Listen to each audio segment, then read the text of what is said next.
तो फरमाया कि अगर घड़ी में से सेल निकाल दिया जाए, तो जो घड़ी में से सेल निकाल दिया जाए तो उसका टाइम रुक जाता है।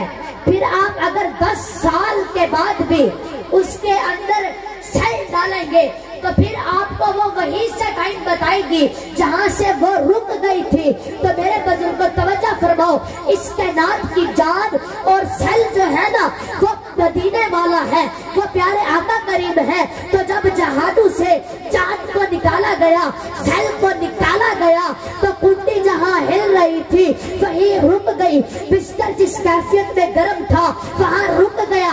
पानी जिस कैफियत में चल रहा था वहीं पर रुक गया। टहनी जब हिल रही थी तो वो उसी कैफियत में रुक गई। और जब प्यारे आका करीब 17,000 साल रब करीम की बारगाह में रहकर वापस तशरीफ लाए तो जहानों में चांद डाली गई, कायनात में सेल डाला गया।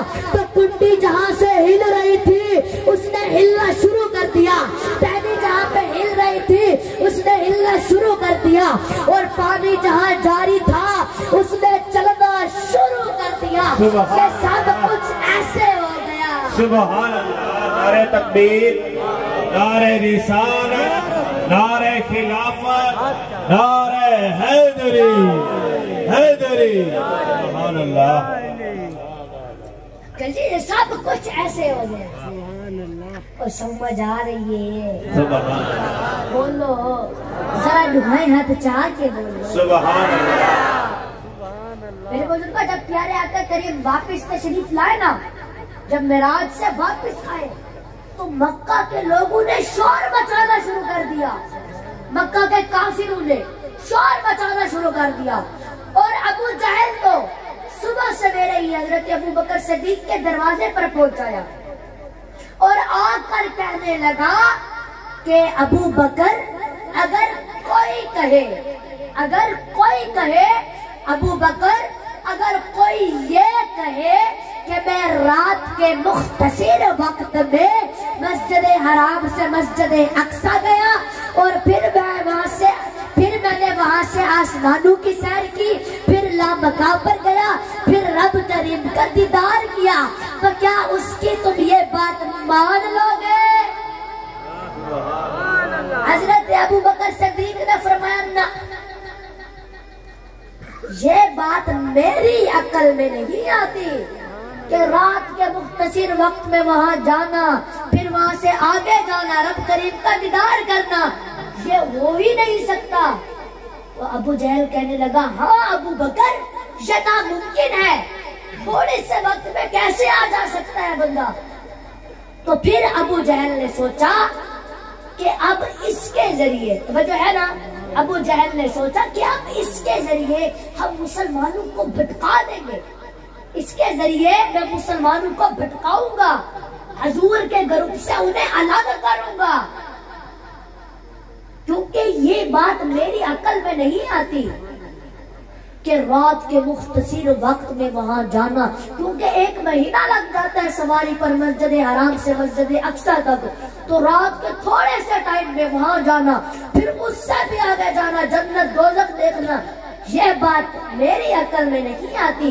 तो अब इसके जरिए मैं मुसलमानों को भटकाऊंगा, उनके जहन में हजूर के बारे में शक पैदा कर दूंगा। तो अब उसने सोचा क्यों ना मैं अबू बकर सिद्दीक के पास जाऊं, क्योंकि अगर वो भटक गए ना तो फिर आगे का काम तो वही हमारा आसान कर देंगे, क्योंकि उनकी तबलीग की वजह से बहुत से लोग इस्लाम लाए हैं, उनकी वजह से बहुत से लोग मुसलमान हुए। वो फौरन आ गया हजरत अबू बकर सिद्दीक के पास, कुंडी खड़काई, दरवाजे पर दस्तक दी, तो हजरत अबू बकर सिद्दीक बाहर आए। फरमाया क्यों आए हो? तो कहने लगा, अबू बकर, अगर कोई आपको ये कहे कि मैं रात के मुख्तसिर वक्त में मस्जिद हराम से मस्जिद अक्सा गया और फिर मैं वहां से लामकाम पर गया, मैंने आसमानों की सैर की, मैंने रब करीम का दीदार किया, तो क्या उसकी ये बात तुम मान लोगे? वाह वाह वाह। तो जनाब अबू बकर सिद्दीक ने फरमाया ना, क्योंकि ये बात मेरी अकल में नहीं आती। अब उसने वार किया, कहने लगा अबू बकर ऐसे ही है, ये बात हमारी अकल में नहीं आती, ये नामुमकिन है, ये हो ही नहीं सकता। और अबू बकर, वो जो तुम्हारा दोस्त है ना बचपन का मोहम्मद अरबी, और जिसको अब तुम नबी मान चुके हो, जिसको अब तुम रसूल कहते हो, ये उसने कहा है कि मैं गया हूँ।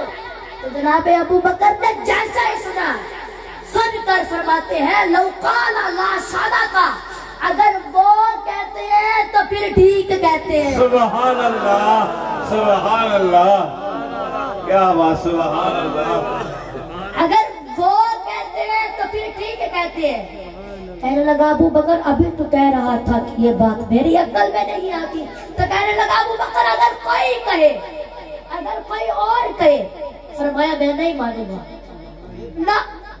तो कहने लगा अगर वो कहे जिसको तुम रसूल मान चुके हो, फौरन अर्ज की लौकाला ला सादा का, अगर वो कहते हैं तो फिर ठीक कहते हैं। सुभान अल्लाह। अगर वो कहते हैं तो फिर ठीक कहते हैं। तो वो कहने लगा अबू जहल, अबू बकर अब तेरी अक्ल कहाँ गई? तू कह रहा है कि अगर वो कहते हैं तो ठीक कहते हैं। तो आपने फरमाया ओ नादान, तूने तो कहा था कि अगर कोई कहे, वो कोई तो नहीं ना। सुभान अल्लाह। वो कोई तो नहीं ना, वो तो मेरी जान है। सुभान अल्लाह। वो तो मेरा ईमान है, वो तो मेरा रसूल है। अगर वो कहते हैं तो फिर ठीक कहते हैं। सुभान अल्लाह। तो बोलो सुभान अल्लाह। ये होता है रसूलों को मारना, बेशक। ये होता है प्यारे आका को मारना।